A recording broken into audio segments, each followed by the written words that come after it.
parle.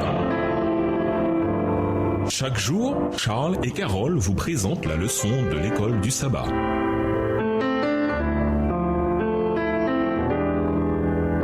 Bienvenue dans votre émission. Dieu nous parle. Nous voilà à la leçon de mardi. Michée, il t'a fait connaître aux humains ce qui est bon. Et qu'est-ce que le Seigneur réclame de toi, si ce n'est que tu agisses selon l'équité, que tu aimes la fidélité et que tu marches modestement avec ton Dieu. Michée 6, verset 8. Comment dès maintenant vivre ces paroles? Michée 6, verset 8 est peut-être l'un des textes les plus connus de la Bible. Pourtant, comme beaucoup de versets qui deviennent des slogans ou des posters, nous connaissons sans doute moins le contexte de ce verset que nous ne voudrions l'admettre. Lisons Michée 2, les versets 8 à 11 et Michée 3, les versets 8 à 12. Que faisait le peuple que Michée condamne? Michée 2, versets 8 à 11. Depuis longtemps, on traite mon peuple en ennemi. Vous enlevez le manteau de dessus les vêtements de ceux qui passent avec sécurité en revenant de la guerre. Vous chassez de leur maison chérie les femmes de mon peuple. Vous ôtez pour toujours ma parure à leurs enfants. Levez-vous, marchez, car ce n'est point ici un lieu de repos à cause de la souillure. Il y aura des douleurs violentes. Si un homme court après le vent et débite des mensonges, je vais te prophétiser sur le vin, sur les boissons fortes. Ce sera pour ce peuple un prophète. Michée 3, les versets 8 à 12. Mais moi je suis rempli de force de l'Esprit de l'Éternel. Je suis rempli de justice et de vigueur pour faire connaître à Jacob son crime et à Israël son péché. Écoutez donc ceci, chef de la maison de Jacob et prince de la maison d'Israël, vous qui avez en horreur la justice et qui pervertissez tout ce qui est droit, vous qui bâtissez Sion avec le sang et Jérusalem avec l'iniquité. Ces chefs jugent pour des présents, ces sacrificateurs enseignent pour un salaire et ces prophètes prédisent pour de l'argent. Et ils osent s'appuyer sur l'Éternel. Ils disent, l'Éternel n'est-il pas au milieu de nous? Le malheur ne nous atteindra pas. C'est pourquoi, à cause de vous, Sion sera labouré comme un champ. Jérusalem deviendra un monceau de pierre et la montagne du temple une sommité couverte de bois. Le règne d'Akaz, comme roi de Juda, vit le peuple de Dieu tomber plus bas que jamais auparavant dans l'histoire et la spiritualité de leur nation. L'idolâtrie et ses différentes pratiques impies augmentaient. En même temps, comme d'autres prophètes de l'époque le firent également remarquer, les pauvres continuaient d'être exploités et tourmentés. Michée est tout autant un prophète de malheur que ses contemporains. La plus grande partie de ces 3 premiers chapitres exprime la colère et le chagrin de Dieu face au mal qu'avait commis son peuple, ainsi que la destruction qui les attendait. Mais Dieu n'avait pas abandonné son peuple. Même les voix insistantes et les messages sévères des prophètes étaient une preuve de l'intérêt constant de Dieu pour son peuple. Il les avertissait à cause de son amour et de sa bienveillance envers eux. Il aspirait à les pardonner et à les restaurer. Il ne resterait pas fâché à jamais. Michée 7, les versets 18 à 20.